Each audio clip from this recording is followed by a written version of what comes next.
ابو بکر رضی اللہ تعالیٰ عنہ فرماتے ہیں کسی مسلمان کو حقیر نہ جانو کہ صغیر مسلمان بھی اللہ کی نگاہ میں کبیر ہے. جس کو تم چھوٹا سمجھ لو وہ چھوٹا نہیں ہے، یہ مسلمان ہے، یہ حضور صلی اللہ علیہ وسلم کا امتی ہے.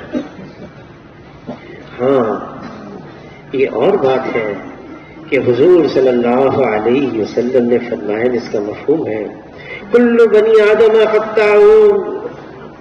آدم علیہ السلام کی اولاد میں ساری خطاوار ہیں. ہمارے اندر غلطیاں ہیں، ہمارے اندر قصور ہیں، ہمارے اندر کمیاں ہیں.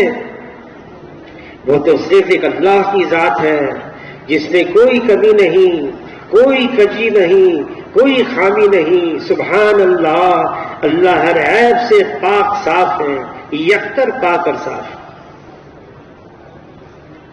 اللہ نے فرشتوں کو بنایا، ایسا بنایا کہ ان کے اندر گناہ کرنے کا جذبہ ہی نہیں رکھا. گناہ کر ہی نہیں سکتے، جذبہ ہی نہیں. اور اللہ تعالی نے انبیاء علیہ السلام کو معصوم عن الخطا بنایا ہے. وہ جو کریں وہ نیکی ہی نیکی ہے. اور صحابہ اکرام اللہ ان سے راضی ہو گئے ہیں، وہ محفوظ ہو گئے، باقی ہم بچے ہیں. عیب جوئی سے بنا فرمایا ہے. تلاش مت کرو لوگوں کے عیوب کو.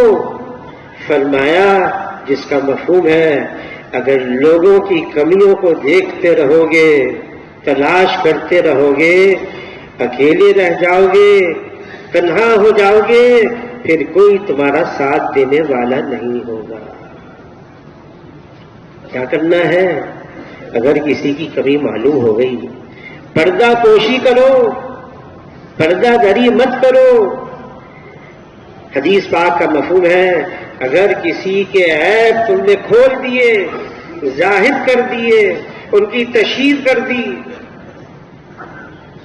تو اللہ تعالیٰ تمہارے عیبوں کو کھول دیں گے. آپ کتنا کھولیں گے؟ حدیث پاک کا مفہوم ہے گھر بیٹھے رسوا کر دیں گے. اللہ ہم سب کی حفاظت فرمائے.